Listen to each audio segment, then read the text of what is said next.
నమస్తే బ్రదర్, ఎలా ఉన్నారు? ఉస్తాద్ భగత్ సింగ్ సినిమా నుంచి రీసెంట్గా ఒక టీజరో ట్రైలరో గ్లిమ్సో ఏం అర్థం కాలేదు, మొత్తానికైతే ఒకటి రిలీజ్ చేశారు. అయితే ఈ పార్టీకి అంటే మార్చి 25 నుంచి మార్చి 19కి సినిమా ప్రీపోన్ అయింది.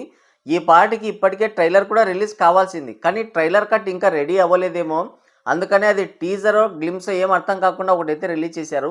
అది కూడా ఫ్యాన్స్ కోసము. అండ్ దురంధర్ 2 నుంచి ట్రైలర్ రిలీజ్ అయింది, దానికి మంచి రెస్పాన్స్ వచ్చింది అన్న ఉద్దేశంతో ఏదో హడావిడిగా ఒకటి రిలీజ్ చేశారు. ఇక ఆ గ్లిమ్స్, టీజరు, ఆ ట్రైలర్ కట్ నాకు ఎలా అనిపించింది అంటే ఏం ఏం అర్థం కావట్లేదు, ఏం చెప్పుకోవడానికి కూడా ఏం లేదు, కేవలం ఫ్యాన్స్ కోసం మాత్రమే తీసినట్టుగా ఉంది.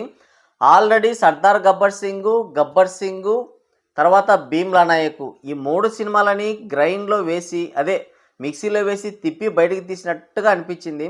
ఇది కేవలం ఫ్యాన్స్ కోసం మాత్రమే తీసిన సినిమాలాగా అనిపిస్తుంది. సో ఎప్పటికి కూడా ఫ్యాన్స్ మాత్రమే సినిమాని సేవ్ చేయలేరు, న్యూట్రల్ ఆడియన్స్కి కూడా సినిమా పైన ఇంట్రెస్ట్ కలగాలంటే అందులో కంటెంట్ ఖచ్చితంగా ఉండాలి. మరి కంటెంట్ ఉందో లేదో ఇక ట్రైలర్ రిలీజ్ అయిన తర్వాత తెలుస్తుంది. ఇంకోటి ఏంటంటే ఇది తేరీ సినిమాకి రీమేక్ అని గట్టి ప్రచారం అయితే ఉంది. అయితే దాన్ని హరీష్ శంకర్ కొట్టి పారేస్తూ వస్తున్నారు. నా గబ్బర్ సింగ్ సినిమాలో నుంచి అంత్యాక్షరి ఎపిసోడ్ని తేరీ సినిమాలో కాపీ చేశారు, అలాంటిది తేరీ సినిమాని నేనెలా రీమేక్ చేస్తాను అని ఆయన గట్టిగా వాదిస్తున్నాడు. నిన్న బుక్ మై షోలో చూసుకుంటే సేమ్ తేరీ సినిమా స్టోరీనే పెట్టింది బుక్ మై షో. మళ్ళీ ఏమైందో తెలీదు, సాయంత్రానికల్లా దాన్ని తీసేసి మళ్ళీ కొత్త స్టోరీ అయితే రాశారు. మరి రీమేకా లేదంటే ఒరిజినల్ స్టోరీనా అన్నది తెలియాలంటే ఇంకొన్ని రోజులు ఆగాల్సిందే.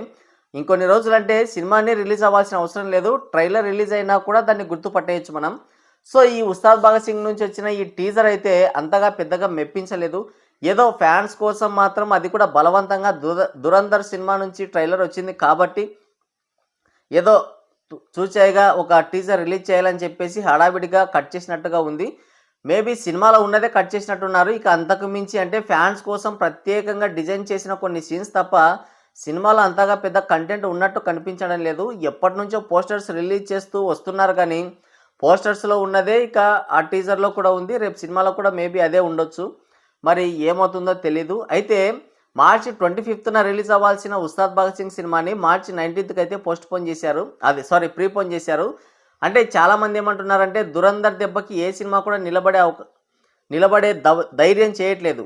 టాక్సిక్ సినిమా కూడా ఏదో మేము వస్తున్నాం, గట్టిగా కొట్టేస్తున్నాం, తగ్గేదే లేదన్నట్టుగా నిలబడ్డారు, కానీ లాస్ట్ మూమెంట్లో ఏదో కుంటిసాకు చూపించి రేస్ నుంచి అయితే తప్పుకున్నారు. దురంధర్ 2 పైన హైప్ అయితే నెక్స్ట్ లెవెల్లో ఉంది. ఇక అది కంటెంట్ బేస్డ్గా వచ్చిన సినిమా.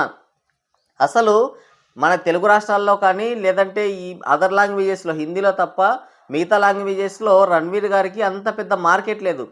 కానీ ఈ సినిమా పైన అంత హైప్ ఏర్పడిందంటే ఓటీటీలోకి వచ్చిన తర్వాత కూడా ఆ సినిమాని ఎగబడి మరీ చూశారు. అంటే కంటెంట్ బేస్డ్ సినిమా, కథలో నుంచే హీరో పుట్టుకొచ్చిన సినిమా. అసలు ఆ సినిమా టికెట్ ప్రైస్ తెలిస్తే షాక్ అవుతారు మీరు.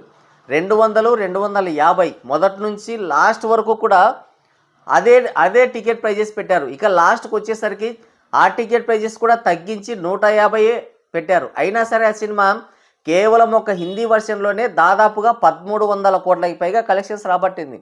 ఇదే పవన్ కళ్యాణ్ నటించిన ఓజీ సినిమాకి, హరిహర విరమల సినిమాకి ప్రీమియర్స్ పేరుతో 800, 1000, 1200 పెట్టారు. ఓజీ సినిమా అయితే బ్లాక్ బస్టర్ టాక్తో కూడా 30 కోట్లకి పైగానే లాసెస్ పెట్టింది. ఇక హరిహర విరమల సినిమా గురించి మనం చెప్పాల్సిన పని లేదు, దాదాపు 120 కోట్లకి పైగా బొక్క పెట్టింది ఆ సినిమా. అంతంత టికెట్ రేట్స్ పెట్టినా కూడా ఇక ఓజీ సినిమాకి కూడా ఇండస్ట్రీ హిట్ టాక్ వచ్చింది, ఆహా ఓహో సూపర్ అన్నారు. కానీ కట్ చేస్తే 30 కోట్లకి పైగానే లాసెస్ మిగిల్చింది ఆ సినిమా. కానీ ఈ దురంధర్ 2 సినిమా వచ్చేసి కంటెంట్తోనే 1300 కోట్లకి పైగా, అది కూడా సింగిల్ లాంగ్వేజ్లో కలెక్ట్ చేసిన ఒక సినిమా అది. అలాంటి సినిమా వస్తుందంటే ఇక ఎవరు కూడా ధైర్యం చేయరు. అయితే పవన్ కళ్యాణ్ గారు మాత్రం 25 నుంచి మార్చి 19కి అయితే ప్రీపోన్ చేసుకున్నారు. చాలామంది ఏమనుకుంటున్నారంటే దురంధర్ 2 దెబ్బకి ఎవరైనా జడుచుకుంటారేమో, కానీ పవర్ స్టార్ పవన్ కళ్యాణ్ ఇక్కడ ఉన్నది, ఆయన వస్తున్నాడంటే వాళ్ళే జడుచుకోవాలన్నట్టుగా ఏదో మేమ్స్ క్రియేట్ చేస్తున్నారు, కానీ అంత సీన్ లేదు.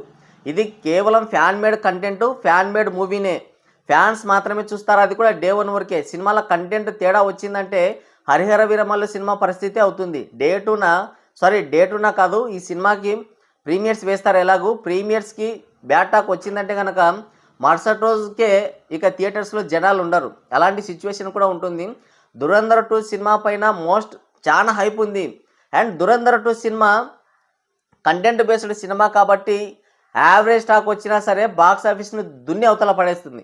ఇంకోటి ఏంటంటే ఈ ధురంధర్ 2 సినిమా తెలుగు వర్షన్ వచ్చే అవకాశాలు లేనట్టుగా కనబడుతున్నాయి. అంటే మేబీ డబ్బింగ్ వర్క్ ఇంకా కంప్లీట్ కాలేదన్న వార్తలు అయితే వినిపిస్తున్నాయి. నిన్నటి వరకు అసలు సినిమానే మార్చి 19న రిలీజ్ అవుతుందో లేదో అన్నారు. కానీ ఆ సినిమా ఆల్రెడీ ట్రైలర్ రిలీజ్ చేశారు. మార్చి 19న కన్ఫర్మ్గా సినిమా రిలీజ్ అవుతుందన్నారు. ఇప్పుడు ఏంటంటే డబ్బింగ్ వర్షన్ అందుబాటులో లేదు. ఒక వారం తర్వాత ఏమన్నా తెలుగులో రిలీజ్ అవ్వచ్చు అని అంటున్నారు. కానీ అంటే తెలుగుకి సంబంధించిన హిందీ ట్రైలర్ మాత్రమే రిలీజ్ చేశారు కానీ తెలుగు ట్రైలర్ అయితే ఇంకా రిలీజ్ చేయలేదు. దాన్ని బట్టి ఈ సినిమా తెలుగులో డబ్ అవుతుందో లేదో అన్న అనుమానాలు అయితే ఉన్నాయి.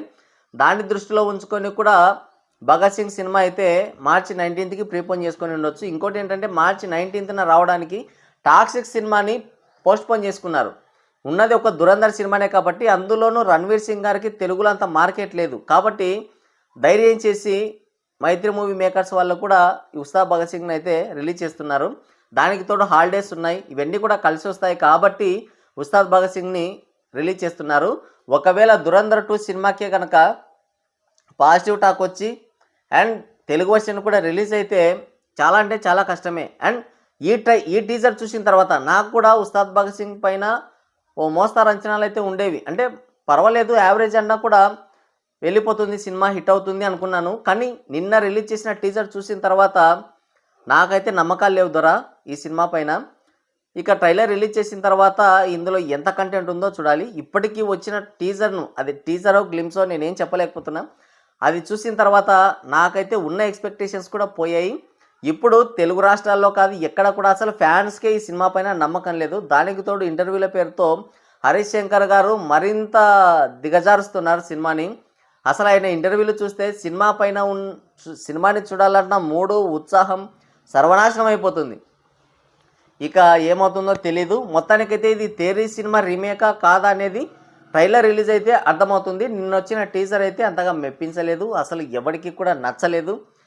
ఎప్పుడో 1990స్లో ఉన్న గెటప్స్ అన్నీ యూజ్ చేసి అవే ప్రాంప్ట్ అవే కంటిన్యూ చేసేసారు. ఇక హీరోయిజాన్ని బాగా ఎలివేట్ చేయాలన్న ఉద్దేశంతో భీమ్లా నాయక్లో నుంచి కొన్ని సీన్స్ని ఇన్స్పైర్ అయ్యారు. అలాగే సర్దార్ గబ్బర్ సింగ్, అలాగే తన గబ్బర్ సింగ్ సినిమా నుంచి కూడా కొన్ని సీన్స్ అయితే ఇన్స్పైర్ అయ్యారని బాగా క్లియర్గా తెలుస్తుంది. సో దాన్ని బట్టి చూసుకుంటే ఇది ఫ్యాన్స్కి మాత్రమే నచ్చే విధంగా తీశారు. ఫ్యాన్స్కి మాత్రమే నచ్చితే సినిమా హిట్ అవ్వదు. న్యూట్రల్ ఆడియన్స్కి కూడా సినిమా చూడాలని ఇంట్రెస్ట్ కలిగితేనే సినిమా హిట్ అవుతుంది, లేదంటే సంకనాగిపోతుంది. మరి ఈ టీజరు, గ్లిమ్స్, ట్రైలరు చూసిన తర్వాత మీకేమనిపించిందో కింద కామెంట్ చేయండి. నాకైతే నచ్చలేదు.